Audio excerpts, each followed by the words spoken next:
Hello friends, and welcome back to the Homestaying Housewife. I am Monica for those of you that are new to my channel, and today, first off, hello. It's been months. So much has happened. It has been a crazy year. I don't know if it's been crazy for you, but it has been crazy for us.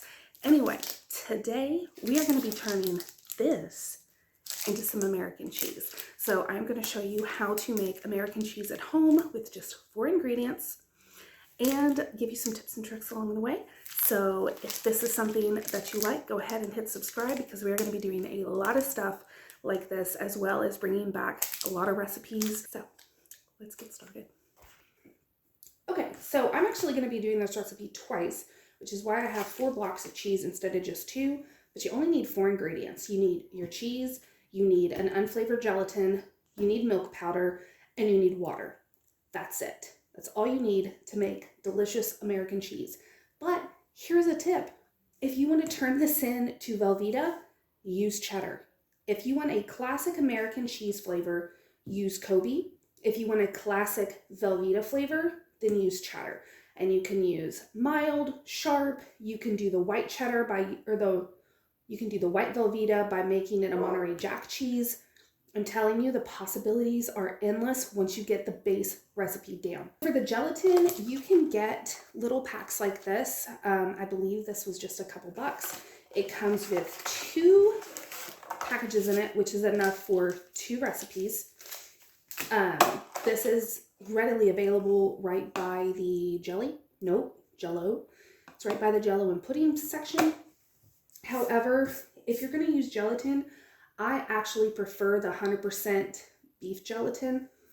It's just healthier for you. It has nutrients in it, and we just like doing things that are better for us.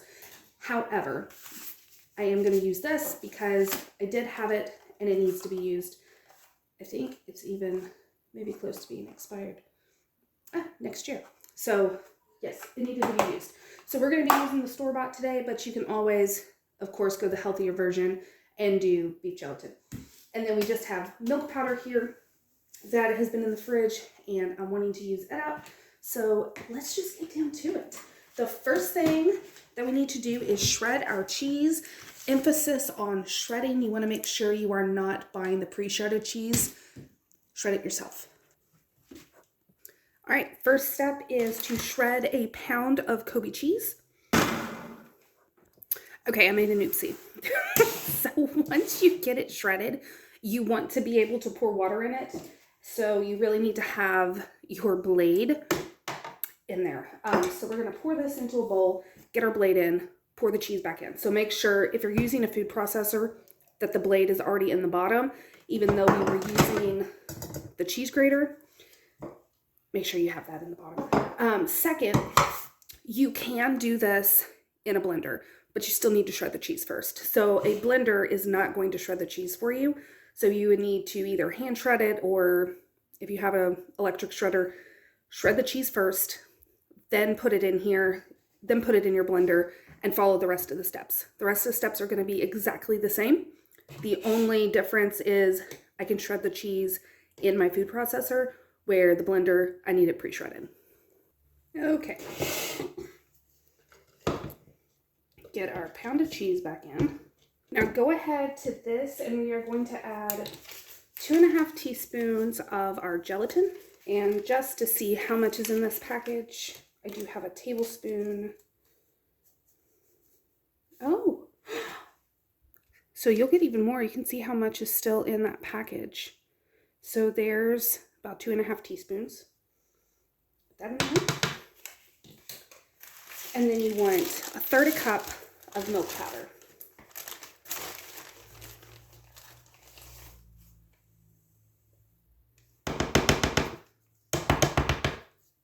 Okay, and now get yourself a cup of boiling water.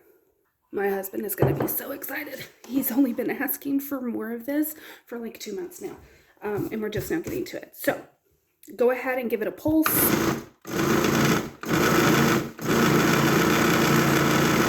And turn it on, and then we're just going to pour our cup of boiling water in while it's going.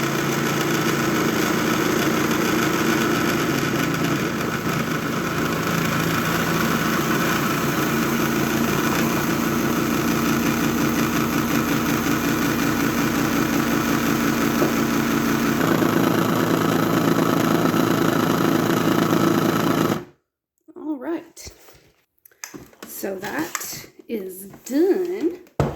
That's literally all there is to it. So now, here is our lovely cheese. So I have one of my loaf pans that I have just lined with saran wrap. You can also use parchment. You can just use some butter. This, I have it. I'm trying to use it up, and then I won't be buying more anyway. So that's what we're using. Use whatever you have. You just don't want it to stick to the sides. And then get it all in there. To get it all in, get it all spread out evenly. And try to do quick work of it because it is going to start setting up. And kind of mush it down so that you don't have any air bubbles. Taste this. Yeah, let me just make cheese. Ooh. Cheesecake? American cheese for Daddy. All right, taste it. Tastes good? All right, we have the approval of my 9-year-old. Okay, so this is about how much you get for that batch. This is, again, a smaller loaf pan, but still decent. So we are going to fold over the saran wrap right onto the cheese so that there's no air pockets. And then this is going to sit in our fridge for a couple days, for a couple hours, just to make sure everything sets up nicely. So there you have it. I will bring you back when this has properly chilled, and I'm gonna go ahead and get my other batch going because we love cheese in this family and we definitely need more than one loaf. So let me show you what this actually looks like once it has done its chill. So we actually let this go overnight. You only have to wait 2 to 4 hours, but it was in the evening when I was making it anyway. So it is nice and solid now. But I wanted to show you, this is my, I believe it's a 7x4, 8x4. It's smaller than your normal loaf pan, but this is 2 batches worth. So I did them separate. So here's one batch. And then here's the batch that I did with you guys. It's the same exact, but obviously this one's a little thicker. But if I would have just added them both to this, then we would have had a nice huge loaf. But let me show you what our 4-ingredient American cheese looks like compared to the like 20,000 ingredient American cheese that you would get at the store. And we know exactly what is in this. So, first off, it is solid, like American cheese.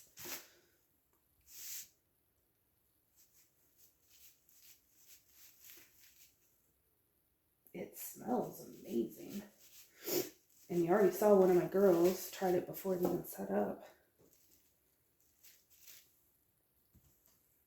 So there's our cheese. And obviously the more you squish it down initially, the less air bubbles you'll get, but it does not affect anything. And it tastes like American cheese. It tastes like really delicious American cheese, but it's American cheese. So I am super proud of myself for finally getting this done. Because like I said, my husband has only been asking for it for like weeks now. Maybe months. But I have been lazy. And so I've been just buying the deluxe from the store. And he's like, it tastes different. It doesn't melt right. So I finally gave in. I made the real stuff. So this, I don't have like a super good time frame of how long it'll be good.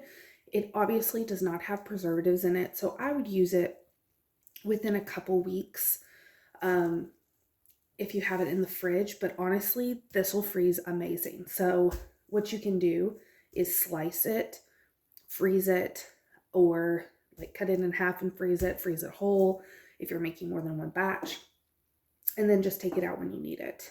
It'll thaw great, and then you have great American cheese, or if you want to make it into velveeta, you have great velveeta waiting for mac and cheese, chili, grilled cheese, whatever you use your velveeta or American cheese for. So I hope you enjoyed this video. try it out for yourself. Let me know down in the comments if you make your own American cheese or Velveeta. I would love to hear from you guys, and I will see you all on my next video. Thanks for watching.